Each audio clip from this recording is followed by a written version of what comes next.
नमस्कार दोस्तों, स्वागत है आपके अपने YouTube channel Dream Weaver for government job preparation. इस चैनल के माध्यम से आपको नए नए नोटिफिकेशन की जानकारी तथा गवर्नमेंट जॉब की विभिन्न एग्जामिनेशन के बारे में बताया जाएगा और उनकी तैयारी कैसे करनी है उसकी भी जानकारी दी जाएगी। इसके लिए तुरंत चैनल को सब्सक्राइब कर लें और बेल आइकन को भी दबा दें ताकि गवर्नमेंट जो जॉब संबंधित सारी जानकारी आपको सही टाइम पे मिल सके।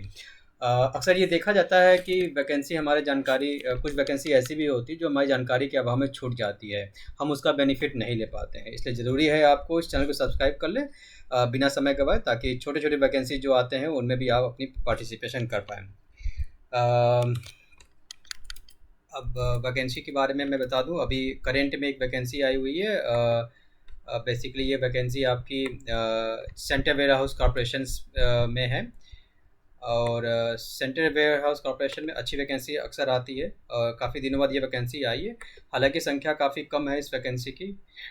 फिर भी वैकेंसी काफ़ी अच्छी है, ये मान के आप चलें। वैकेंसी जितनी भी हो तैयारी आप करते रहें और उसमें आपको अपना पार्टिसिपेशन देना है, maximum participation always. So this time हमारे पास जो वैकेंसी आई है वो बताया कि सेंट्रल वेयर हाउस कॉर्पोरेशन की वैकेंसी है। ये भारत सरकार के अंतर्गत आती है और ये बेसिकली एक मिनी रत्न कंपनी है भारत सरकार के अंतर्गत। और ये जैसे आप एफसीआई का नाम आपने सुना होगा, जो फूड कॉर्पोरेशन ऑफ इंडिया होता है, ये उसी प्रकार होता है। क्योंकि एफसीआई केवल फूड्स स्टोर्स के लिए होता है और ये warehousing government of India के बहुत सारे जो इंपोर्ट एक्सपोर्ट के बिजनेस होते हैं, कार्गोस होते हैं, उनको वो यहाँ पे स्टोर करते हैं, फिर अकॉर्डिंगली यहाँ से एक्सपोर्ट होते हैं। सो डिटेल ऑफ पोस्ट की बात हम करें अभी, तो आप ये जान लें कि centre of warehousing vacancy क्या है और ये वैकेंसी गवर्नमेंट के अंतर्गत आती है। और वैकेंसी टेक्निकल पोस्टों के लिए भी है और जनरल पोस्ट के लिए भी है और एक अकाउंटेंट के लिए भी है। तो असिस्टेंट इंजीनियरिंग की वैकेंसी है जिसमें सिविल मांगा गया है। टोटल वैकेंसी 18 है। इसकी पे स्केल काफ़ी अच्छी है जिसमें 30 साल का एज मांगा गया है। तो ये बेसिकली जो लोग सिविल इंजीनियरिंग किए होंगे उनके लिए भर सकते हैं। उसी प्रकार असिस्टेंट इंजीनियर इलेक्ट्रिकल के लिए है, ये भी टेक्निकल वैकेंसी है। अकाउंटेंट की वैकेंसी आई है। अकाउंटेंट जो लोग बीकॉम किए होंगे ये उनके लिए वैकेंसी काफ़ी अच्छी मानी जाएगी। तो 24 पोस्ट भी कम नहीं होती है, ठीक है। आज के दौर में वैकेंसी बहुत दिन प्रतिदिन कम हो रहे हैं, तो जितनी वैकेंसी आ पाए उसमें अपना आप पार्टिसिपेशन करें और अच्छे से अपना स्थान सुनिश्चित करें। साथ में सुपरिटेंडेंट की वैकेंसी होती है, इसकी पे स्केल भी काफ़ी अच्छी होती है। सुपरिटेंडेंट ये जनरल कैटेगरी की वैकेंसी होती है। और फिर इसके बाद आते हैं जूनियर टेक्निकल असिस्टेंट की वैकेंसी है जिसकी संख्या 81। ये सबसे अधिक वैकेंसी इस बार जूनियर टेक्निकल असिस्टेंट की वैकेंसी आई है। हालांकि इसकी जो ग्रेड पे है नॉर्मल ग्रेड पे से कम की है। सो कुछ हम लोग और भी देख लेते हैं। ये वैकेंसी का कैटेगराइजेशन किया गया है कि जैसे सुपरिटेंडेंट जो जनरल की वैकेंसी है, ये वैकेंसी भी आई है। और ये 2 वैकेंसी आई है। ये बैकलॉग की वैकेंसी नहीं है, फिर भी फ्रेश स्पेशल ड्राइव के थ्रू वैकेंसी आई है करंट के लिए। और ये आईडीए पैटर्न के इसका जो पे स्केल होता है सेंट्रल वेयर हाउस कॉर्पोरेशन का, वो आईडीए पैटर्न होते हैं। सो इस प्रकार ये वैकेंसी हो गई, आप देख पा रहे हो। और साथ में जो रिजर्वेशन जैसे होते हैं उसी प्रकार से रिजर्वेशन दिया गया है। ईडब्ल्यूएस के लिए 10% वैकेंसी रिजर्व होती है, जैसा आप जानते हैं। इस बात के लिए जो 2019 में इसका इम्प्लीमेंटेशन हुआ था कॉन्स्टिट्यूशनल अमेंडमेंट करके रिजर्वेशन में। सो उसकी कैटेगरी वो जो इनके एलिजिबिलिटी भी दे रखा है कि ईडब्ल्यूएस की एलिजिबिलिटी क्या क्या होगी। ये आपके पास ऑलरेडी सर्टिफिकेट जो ईडब्ल्यूएस कैटेगरी में आते हैं वो सर्टिफिकेट जानते हैं कैसे कैसे बनती है, उसके बारे में लिखा गया है। साथ ही मिनिमम एज आप भी जानते हैं कि किसी भी गवर्नमेंट जॉब के लिए मिनिमम एज 18 मानी गई है।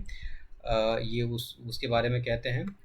और ये डिटेल्स दे रहे हैं कि उन्हें क्या क्या मिलेंगे। ये भी एक बार देख लें आप कि जो employees of the corporation regular pay scale यदि होता है तो other allowance perk such as CPF contribution painter LTC, चूँकि बहुत अच्छी स्कीम होती है गवर्नमेंट ऑफ इंडिया की, वो भी देंगे। एलटीसी भी देते हैं, ये ग्रेचुटी मिलती है और पीएलआई भी मिलती है। पीएलआई दैट इज़ एक इम्पॉर्टेंट कंपोनेंट्स होता है ऐसे भी कॉर्पोरेशंस के लिए। आपके परफॉर्मेंस बेस्ड पे आपको इंसेंटिव दी जाती है। सो इसके अलावा आपका मेडिकल एक्सपेंडिचर है वो भी कवर होती है इसमें। हॉस्पिटलाइजेशन होने पे सेल्फ डिपेंडेंट फैमिली को भी कवर करते हैं। रिजर्वेशन कि वो मैंने बताया कि गवर्नमेंट ऑफ इंडिया के जो आधार पर रिजर्वेशन दी जाती है वो यहाँ पे भी लागू होगा। सो ये वैकेंसी कैटेगराइज कर दिया है इन्होंने कि कुछ वैकेंसी जो पीडब्ल्यूडी के लिए भी रिजर्व रखा गया, उसके बारे में बता दिया गया है सर इसमें। और आगे हम चलते हैं तो इसके बारे में आप देखेंगे कि कैसे कैसे वैकेंसीज़ को जैसे कुछ वैकेंसीज़ को इन्होंने एक्स सर्विसमैन के लिए भी जूनियर टेक्निकल जो सब्सिडी वैकेंसी है उसमें भी 12 वैकेंसी इन्होंने रिजर्व कर रखा है। और ये दे रखे हैं कैसे कैसे एग्जामिनेशंस हैं, क्या पैटर्न है, सिलेक्शन के प्रोसेस बता रखे हैं, इसको भी एक बार आप देख लें। सिलेक्शन प्रोसेस में recruitment for the post of the mention table 1 will be as follow. जैसे क्या है कि सीएम 1 2 3 4 जो है साथ में अकाउंटेंट सुपरिटेंडेंट जो नॉर्मल जो अकाउंटेंट और सुपरिटेंडेंट जनरल के एग्जामिनेशन हैं वो online test followed by document verification और इंटरव्यू होगा, मतलब डीबी के साथ साथ इंटरव्यू भी इसमें शामिल किया गया है। वहीं केवल जो जूनियर टेक्निकल असिस्टेंट है उसमें केवल ऑनलाइन टेस्ट और प्लस डॉक्यूमेंट वेरिफिकेशन है। तो इसमें पार्टिसिपेट आप कर सकते हैं इस एग्ज़ाम में। जूनियर टेक्निकल असिस्टेंट में जो एक क्लर्क लेवल की वैकेंसी होती है उसमें किसी प्रकार का इन्होंने इंटरव्यू का प्रोविज़न नहीं रखा है। ये डेडलाइंस हैं। ऑनलाइन रजिस्ट्रेशन स्टार्ट हो जाएगा 26 अगस्त से स्टार्ट हो चुके हैं, 24 सितंबर तक ही जाएंगे। पेमेंट्स के डिटेल्स भी सेम हैं और एडमिट कार्ड डाउनलोड करने के लिए बताया गया कि 10 दिन पहले आपको इन्फॉर्मेशन दी जाएगी कैसे कैसे एडमिट कार्ड डाउनलोड कर सकते हैं। ये है, ये उसकी कुछ नॉर्मल कैटेगरीज हैं कैसे कैसे हैं, ये आपको दे रखे हैं कि इसमें एक्सपीरियंस चाहिए किस में नहीं चाहिए। अकाउंटेंट्स के लिए इसमें दे रखे हैं कि आपको बीकॉम हो या बीए कॉमर्स सीए हो, ये तो नॉर्मल होती है। कॉस्ट एंड वर्क CSW होता है, एस अकाउंटेंट इन्होंने कैटेगरी रखा है और साथ में 3 इयर्स का एक्सपीरियंस मांगा है। ये नॉर्मल लोग के लिए नहीं है, जो बीकॉम किए हैं वो 3 साल का एक्सपीरियंस अपना लगा के ही इसमें अप्लाई कर सकते हैं। और इसके बाद सुपरिटेंडेंट जनरल की जो वैकेंसी थी 11, उसमें भी देखा जाए तो कोई एक्सपीरियंस नहीं मांगा गया है। पोस्ट ग्रेजुएट डिग्री होना चाहिए आपके पास, पीजी होना चाहिए, पीजी वाले इसको अप्लाई कर सकते हैं और इसमें पार्टिसिपेट कर सकते हैं।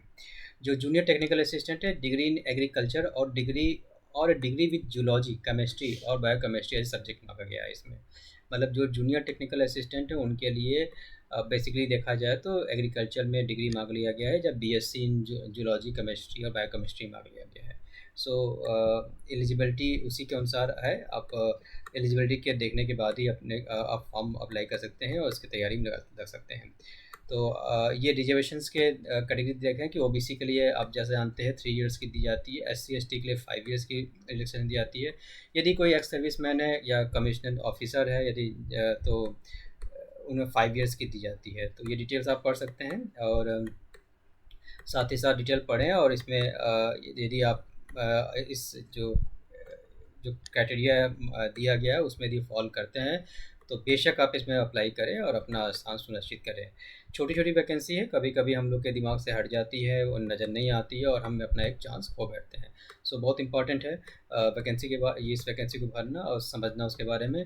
ये पैटर्न दे रखा है, एग्जामिनेशन पैटर्न। ये टेक्निकल जो असिस्टेंट इंजीनियरिंग जो सिविल इलेक्ट्रिकल है उनके पैटर्न दे रखे हैं, कितने कितने क्वेश्चन हैं, कितने मार्क्स होंगे, मीडियम्स दे रखे हैं और कितने टाइम अलॉटेड है। एग्जामिनेशन चूँकि ऑनलाइन होगा तो उस हिसाब से उन्होंने दिया है।